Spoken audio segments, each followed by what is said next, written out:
radio there, just painting off it, and every night at 8 you listen. And then somebody who lived in the city, you had another one walking in the street, there was no secret police. Because that is one thing that I can never convey to anyone who hasn't lived under oppression, the suspicion. Anywhere could be secret police, they could be dressed like you and I, and they could be in uniform, but they could stop anybody at any moment and arrest you.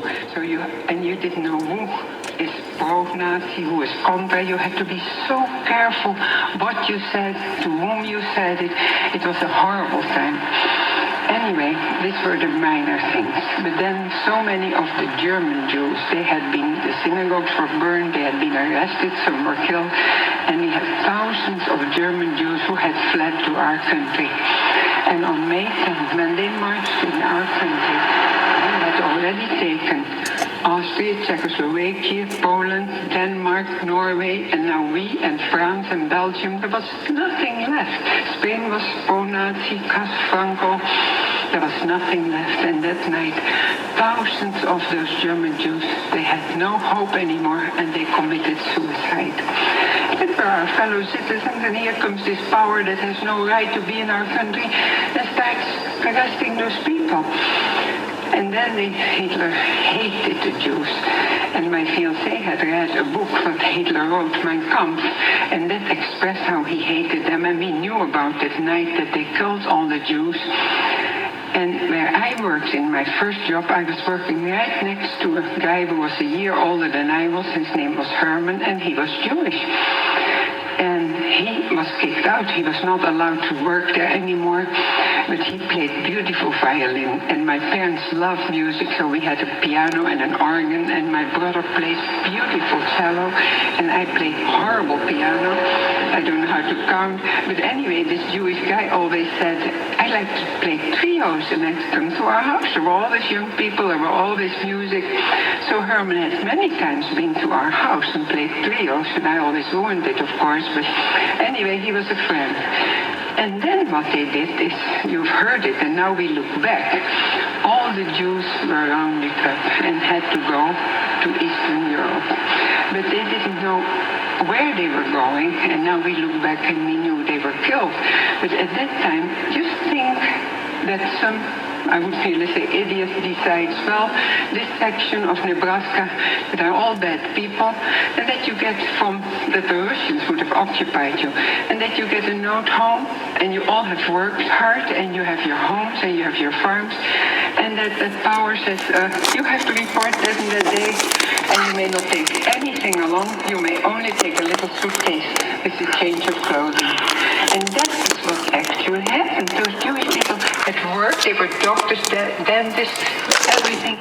They had their homes, they had worked their whole life, and all of a sudden they got this notice, you have to leave everything behind. And they had to leave their homes. Now when that happens, and you're a Christian, and what does Jesus teach? He teaches, do unto others like you want others to do unto you. And I was brought up in a Christian home. My fiancé was a Christian. All my friends were Christians. But when I heard that Herman's family got that notice, I saw my fiancé that night hang. And I said, Herman has to go, his whole family. And Hein said, no, don't let him go. I read that book from Hitler. He said he's going to do something horrible to them. But we were all 20, 21. We had never been in a situation like that. We didn't know what to do. So I said to Hein, but what can we do? What can Herman do? And Hein's father was the principal of a Christian school out in the country, like here. The farms were a bit closer. You had such large areas of land. But his father and Hein had lived there his whole life, and they all knew him. He was the son of the master. They called it the meester. And he said, I know all those farmers, and they are wonderful Christians. He said, and if I hop on the train and I go and ask any of those farmers if they will take Herman, I know they take him. And we really, in our youthful optimism, we thought the war would last for a year and a half. And he said, and next time he can help as a farmer if they want to hide him, and then when the war is over, he can come home. So I saw Herman again, and I told him, and he said, oh yes, please, I like to do that. But he said, I have a sister, Rosa, and she's so scared. can you find a place for her? He said, and I am dating a Jewish girl by the name of Ada, and she's an only child, and her father died, and her mother is so scared. And within 2 weeks, we had a list, and this one told that one, and we had over 60 Jewish people who all said, can you find a place at a farm? And Hein hopped on the train and asked the farmers, and you would have done the same. They all said, sure, son, no problem. So we spread out all those Jewish people. And there's nothing heroic about it, because we thought, now we can sit back, and when the war is over, take them back. So it was nothing special, and you would have done the same. But then the Germans decided that everybody had to have an ID. Like when you drive, you have to have your driving license. So they said everybody 14 and over. Yeah, the IDs were all made by IBM company, which is going to do probably the RDF chick for the Mark and the Beast. People on this page had a big, fat, black... I researched that when I worked at Department of Licensing and found out they were putting these RDF chips in the passports and the new licenses. That they're tracking people with their license plates and all this RDF chip technology. So we all had this. And then whole Europe was occupied by the German army, by the young men, and they had already women in their army, so they were spread out. And in Germany, they didn't have enough help for the factories and for the farms. So then there was a big invitation, come to Germany, good pay, pleasant work, but there were not many takers, because in that time, and I did this morning, I told you, I'm so grateful to the Americans. You people had joined, and all your young men came to help us liberate. We would never have gotten free without America, and I'm eternally grateful, and all the Dutch are. And so, but our men didn't want to work in Germany and maybe make bombs that would be used against our allied friends. So the men didn't want to go. And first it was an invitation, but because very few showed up, then it was forced labor. Every man had to go, 16 and over, till 60 years, if you were healthy. And there were a few exceptions, and you were lucky. Pastors didn't have to go.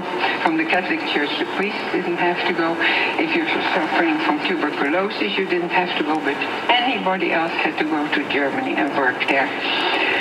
So our men didn't want to go. And here first we had hidden all those Jews at the farm, but then all of a sudden there were hundreds of thousands of men, young men, and not until 60, who didn't want to go, and they went in hiding. In the meantime, they didn't have enough food in Germany, so that was very simply solved. All the occupied countries were plundered, and we are famous for our butter and our cheese and all that stuff. Brings food to Germany, and they did the same in France and in Denmark and in every country. And we were suffering hunger. We didn't have enough. So then what was left for us was put on a ration system. And this had to last a month. And it really wasn't enough. So you were tempted in the beginning of the month to buy more bread and more milk. And then at the end of the month you had nothing. And this was in the cities. So then when we needed places for our men, the young men, and we couldn't only do the farms anymore, we had to go to villages and cities. And the people said, we'll take them, but we need ration cards. We can't even feed our own family. We can't take a young, healthy young man without a ration card. We have to have ration cards. And then you heard about Corrie ten Boom. Corrie ten Boom was helping Jewish people. You all know about Anne Frank. They were helping people. And our group, and thank God, over the Netherlands, many people were helping. And they had a list of all the Jews in the Netherlands. So they were not showing up in the amount that they should have done. So they said, oh, the Dutch are doing something. So then on the walls in the cities and in the newspapers, stuck in big ads, whoever helps a Jew will be treated as a Jew. And we were all still so young, and we were desperate because we needed every month. By that time, over 100 ration cards, maybe more even, because there were other groups, and we needed for all our Jews. And they said, we'll keep the Jews, we'll help them. They have now been a year here, and we love them. But we want that you get us IDs without the J. Well, How do you get them? So that was very difficult. And we got together, Mr. Lama, and we went on our knees, and we prayed, and we said, how you doing? Haven't seen you in a while. Boy, you sure came up close today. Did you know I was coming by? What are you eating? Oh, you just grubbing down, aren't you? You sure a beauty. Pretty girl. Are you a girl or a boy? You look like a pretty girl.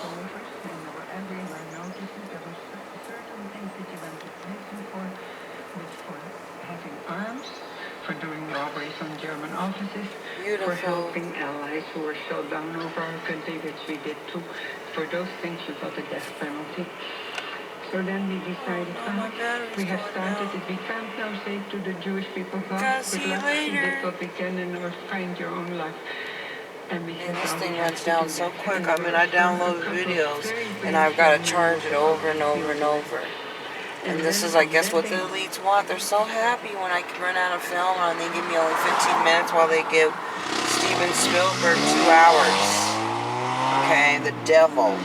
So he can corrupt the world and leave him to Satan. And all these other directors that get all this money and all this time to put on their films so they can lead people to hell, while I get a lousy 15 minutes and a little bit of battery.